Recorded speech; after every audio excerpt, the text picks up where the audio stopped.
चुके बुलेटिन का आगाज करेंगे और सबसे पहले बात करेंगे कोरोना वायरस की। मुल्क में कोरोना वायरस से हलाकतों का सिलसिला ताहाल जारी है। National command and operation centre के मुताबिक कोरोना वायरस 24 घंटों के दौरान मुल्क भर में मजीद 13 जिंदगियां निगल चुका है। अमवात की मजमूई तादाद 30,053 हो गई है। एक रोज के दौरान कोरोना के 961 नए मरीज सामने आए।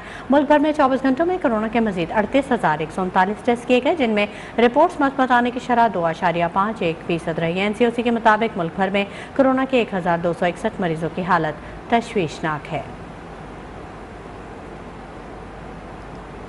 NCOC ने कोरोना पाबंदियों वाले शहरों में नरमी का फैसला कर लिया। NCOC के फैसले के मुताबिक 10% से कम कोरोना के शरह वाले शहरों में इंडोर तकरीबात में शुरका की तादाद 500 तक करने की इजाज़त दे दी गई है। आउटडोर तकरीबात की भी इजाज़त दी गई है।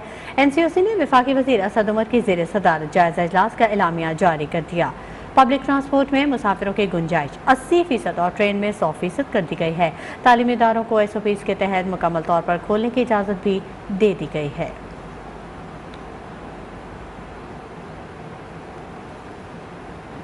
और यहाँ आपको बताएं कि बरतानिया पानी की तरह पैसा बहाने हजार इलाज, हजार हिफाजती तदाबीर के बावजूद कोरोना पर काबू पाने में नाकाम रहा। बरतानवी वज़ीर-ए-आज़म ने कोरोना ख़त्म करने की कोशिश छोड़कर कोरोना के साथ जीने के मंसूबे का ऐलान कर दिया।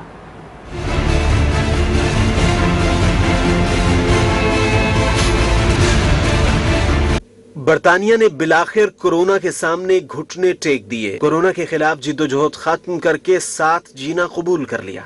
बरतानवी वज़ीर-ए-आज़म बोरिस जॉनसन ने कौम से खिताब में लिविंग विद कोविड मंसूबे का ऐलान कर दिया। बोरिस जॉनसन ने दावा किया कि लोगों में कोरोना के खिलाफ मुदाफियत ज्यादा और अमवात की शरह कम हो गई है। बरतानिया में जुमेरात से कोविड टेस्ट मुस्बत आने पर भी सेल्फ आइसोलेशन की कानूनी शर्त खत्म की जा रही है। इसी रोज से ही सेल्फ आइसोलेशन की रकम की अदायगी भी नहीं की जाएगी, जबकि 1 अप्रैल से बरतानिया भर में मुफ्त कोविड टेस्टिंग की सहूलत भी खत्म कर दी जाएगी। ताहम मुअम्मिर अफराद और सेहत के मसाइल से 2-4 अफराद के टेस्ट बदस्तूर मुफ्त होंगे। बोरिस जॉनसन का कहना था कि वैक्सीनेशन और टेस्टिंग पर 15.7 बिलियन खर्च हो चुके हैं, जो होम ऑफिस के बजट से भी ज्यादा हैं।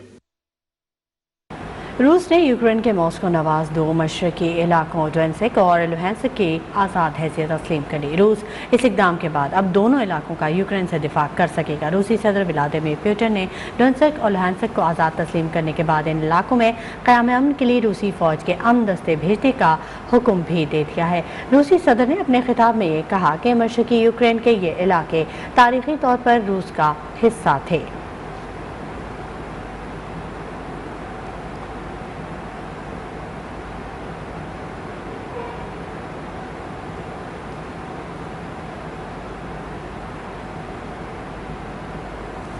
रूस की जानिब से यूक्रेन के रूस नवाज इलाकों की आज़ाद हैसियत तस्लीम किए जाने के खिलाफ मगरबी रद्द-ए-अमल सामने आने लगा है। अमेरिका ने रूस की जानिब से आजाद तस्लीम किए गए यूक्रेनी इलाकों डोनेत्स्क और लुहांस्क पर सख्त पाबंदियां आयद कर दी, जबकि अमेरिका और उसके इत्तेहादियों ने यूक्रेन पर सलामती काउंसिल इजलास आज ही बुलाने की दरखास्त भी कर दी। फ्रांसीसी सदर इमैनुअल मैक्रोन ने रूस पर यूरोपीय पाबंदियां आयद करने का मुतालिबा कर दिया। उन्होंने यूक्रेन के मामले पर सलामती काउंसिल का हंगामी इजलास बुलाने का भी मुतालिबा किया है। बरतानवी वज़ीर-ए-आज़म बोरिस जॉनसन ने रूसी इक़दाम को आलमी क़वानीन की खिलाफ वर्जी और सियाह अलामत करार दिया। बोले मामलात दुरुस्त समत में नहीं जा रहे हैं। रूस मिन्स्क मुआहिदे को नुकसान पहुंचा रहा है। बरतानिया आज रूस पर नई पाबंदियां आयद करेगा। नेटो के सेक्रेटरी जनरल स्टोल्टनबर्ग ने भी रूसी इक़दाम की मजम्मत की है और कहा है कि यूक्रेन की सलामती और इलाकाई इस्तेहकाम पामाल कर दिया गया। रूसी इक़दाम मिन्स्क मुआहिदे की खिलाफ वर्जी है।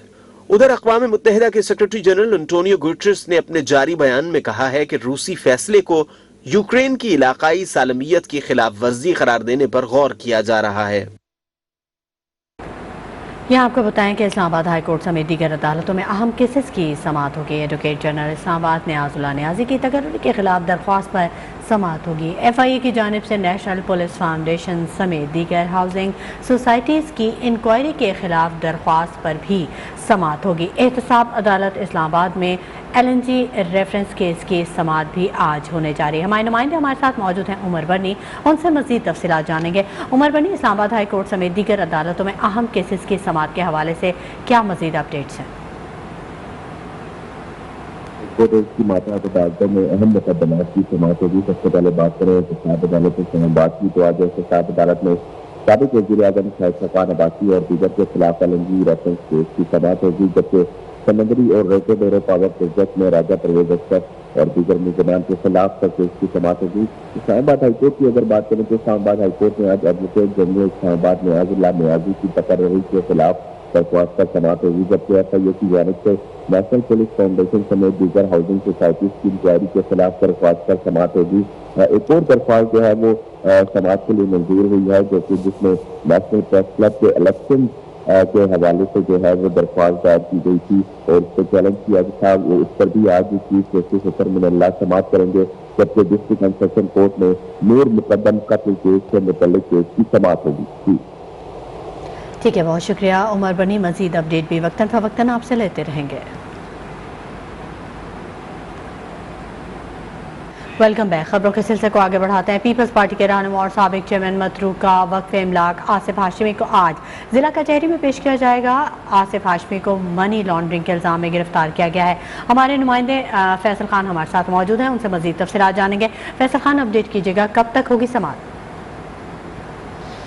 हाँ बिल्कुल, पीपल्स पार्टी के रहनुमा आसिफ हाशमी को अब से कुछ देर बाद लाहौर की जिला कचहरी में उनका तीन रोजा जिस्मानी रिमांड खत्म होने पे पेश किया जाएगा और एक एप्लीकेशन एफआईए की जानिब से मूव की जाएगी और उसमें मौक़िफ़ इख्तियार किया जाएगा कि हमने अभी इनसे मजीद इन्वेस्टिगेशन करनी है, क्योंकि इन्होंने 2012 में 13 किनाल अराजी जो है गैर कानूनी तौर पे जाली डॉक्यूमेंट्स पे अपने नाम मुंतकिल कराई थी और 2008 से 2013 तक वो चेयरमैन मतरूका वक्फ अमलाक बोर्ड भी रहे और जो है इन 5 सालों की भी इंक्वायरी करनी है, क्योंकि इसमें मनी लॉन्ड्रिंग भी हुई है और उन्हें कई प्लॉट के जो हैं घपले हुए हैं और हमने इस पे अभी मजीद इन्वेस्टिगेशन करनी है, लिहाजा इनके जिस्मानी रिमांड में तौसीक़ की जाए। तो आज जो है आपसे कुछ देर बाद जो है आसिफ हाशमी को लाहौर की जिला कचहरी में पेश किया जाएगा और उनकी पेशी के मौके पर सिक्योरिटी के सख्त इंतजाम किए गए हैं। जी बहुत शुक्रिया फैसल खान तफसीली अपडेट करने के लिए। ज़ेरे समुंदर आलमी इंटरनेट केबल TWA1 में खराबी पैदा हो गई, जिसकी वजह से पाकिस्तान में इंटरनेट सर्विस मुतासर हुई है।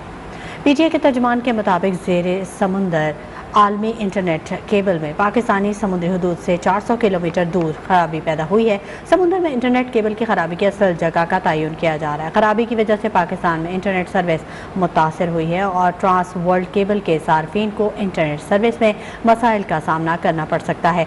तर्जुमान PTI के मुताबिक वक्ती तौर पर SMW5 केबल से बैंडविड्थ का इंतज़ाम किया जा रहा है।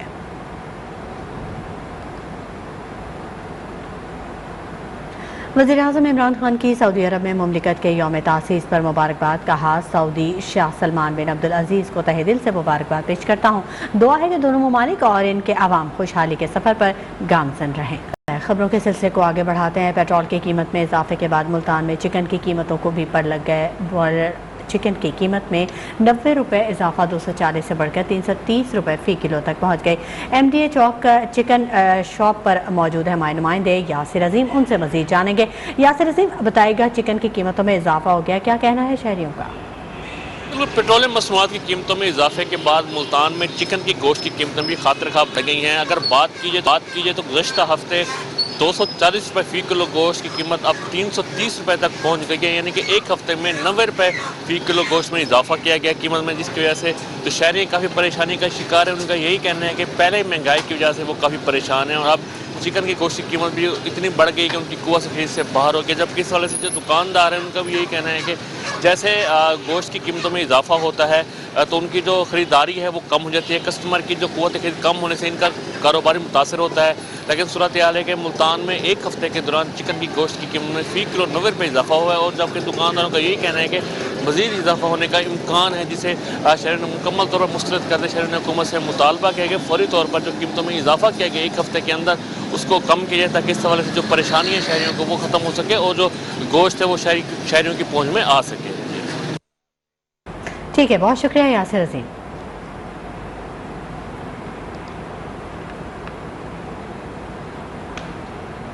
हालिया पेट्रोलियम मसनूआत की कीमतों में इजाफा बराह रास्त महंगाई का तूफान लेकर आया है। चिश्तिया के ओपन मार्केट में इस वक्त अशिया खुर्दनोश की रेट्स में 10 रुपये से लेकर 30 रुपये फ़ी किलोग्राम इजाफे ने आवाम का जीना मुहाल कर दिया। हमारे नुमाइंदे हमारे साथ मौजूद हैं शाहिद कुरैशी, उनसे मजीद जानेंगे। शाहिद कुरैशी, अपडेट कीजिएगा। आज बिल्कुल पेट्रोलियम मसनूआत में जैसे ही इजाफा हुआ है, ओपन मार्केट में अशिया खुर्दनोश में जो रेट्स है उसमें जो महंगाई का तूफान एकदम बर्पा हो चुका है। अगर इसमें ओवरऑल बात की जाए लोगों की परेशानी के हवाले से, तो जितनी भी अशिया खुर्दनोश है जिसमें घी, दालें, चावल और दीगर जरूरियात जिंदगी की जितनी अशिया हैं उनके रेट्स में 10 रुपए से लेकर 30 रुपए पर केजी के हिसाब से इजाफा कर दिया गया है।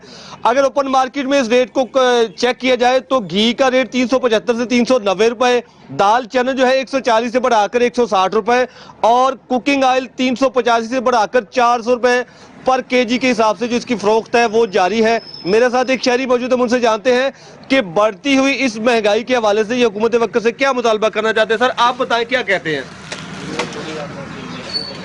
महंगाई जी ना वो तो ये हो गई आ कि गरीब आदमी नूं रोटी खानी औखी हो गई आ। थोड़े दिनों के विच ही चावल, दालां, घ्यो इहदा रेट इन्ना वध गया, गरीब आदमी नूं लैना बड़ा औखा हो गया। हुकूमत अगे रिक्वेस्ट है कि वो इनू कंट्रोल करे, अगर नहीं कंट्रोल कर सकती तो फिर वो अपना किनारा करे। जी ये है वो शहरी जो मौजूदा हुकूमत से ये शिकवा करते दिखाई दे रहे हैं कि खुदारा पेट्रोलियम मसनूआत की बढ़ते हुए रेट्स में ये जो महंगाई का तूफान बर्पा हो चुका है, इसको किसी पॉलिसी के तहत अगर कंट्रोल कर दिया जाए तो ना सिर्फ मुहाल कर दिया। बहुत शुक्रिया शाहिद कुरैशी, तफसीलात से आगाह करने के लिए। लाहौर सियासी मरकज बन गया। साबिक सदर आसिफ अली जरदारी और शहबाज शरीफ के दरमियान अहम मुलाकात आज बिलावल हाउस में होगी। आसिफ जरदारी 24 फरवरी को जमात इस्लामी के अमीर सिराजुल हक से भी मुलाकात करेंगे। हुकूमत के खिलाफ हिकमत अमली के हवाले से साबिक सदर आसिफ अली जरदारी और मुस्लिम लीग नून के रहनुमा शहबाज शरीफ के दरमियान अहम मुलाकात बिलावल हाउस लाहौर में हुई। मुलाकात के बाद आसिफ अली जरदारी की जानिब से बिलावल हाउस में सियासी रहनुमाओं को इशारा भी दिया जाएगा।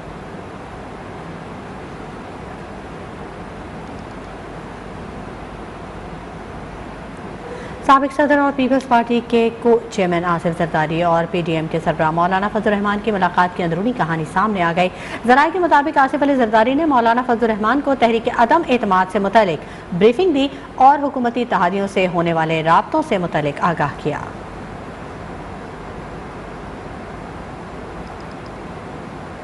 बिलावल भुट्टो की नवाज शरीफ का नाम लिए बगैर तनकीद, कहा बेनज़ीर भुट्टो के खिलाफ खड़े किए गए सिलेक्टेड के पास नेक नियति से क्या अदम एतमाद ना लाने के ख्वाहिशमंद हमारा मौक़िफ़ दोहरा रहे हैं। हुकूमत के खिलाफ ऐलान जंग कर दिया। ये गैर जमहूरी हुकूमत सही लेकिन जमहूरी तरीके से निकालेंगे। हुकूमत वक्त के खिलाफ ऐलान जंग किया है और हम ये मुहिम इस नालायक और नाअहल हुकूमत के खिलाफ चला रहे हैं। हम इमरान को खुला मैदान नहीं देंगे, हम डट का मुकाबला करेंगे। मैं हर उस मुखालिफ के पास जाया जो माजी में पाकिस्तान पीपल्स पार्टी के खिलाफ मुखालफत भी करते थे और उस वक्त के सिलेक्टेड होते थे, जिनको किसी न किसी तरीके से आपस में बांध के शहीद मोहतरमा बेनज़ीर भुट्टो के खिलाफ खड़े किया। दूसरी जानिब वज़ीर-ए-आज़म इमरान खान ने कौमी तिजारत पोर्टल का इफ्तिताह कर दिया। इफ्तिताही तकरीब से खिताब में अपोजिशन को भी ना घबराने का मशवरा दे दिया। अपोजिशन को कहता हूँ कि घबराना ना। मैंने बिल गेट्स को इनवाइट किया पाकिस्तान की IT के अंदर उसको इन्वॉल्व कर ले पूरी तरह, किसी तरह वो हमारे साथ IT के अंदर में एडवाइज ही कर दे। आने वाले दिनों में आपको खुशखबरी दूंगा। पाकिस्तान का क्रिकेट स्ट्रक्चर चेंज कर रहे हैं, क्रिकेटिंग जायंट्स बन जाएंगे, इनको हराना मुश्किल हो जाएगा। जो आपको खुशखबरी दे दूं, रजिस्टर्ड फ्री ग्लांसर्स के लिए अब हमने 0 टैक्स कर दिया। खबरों का सिलसिला जारी रहेगा।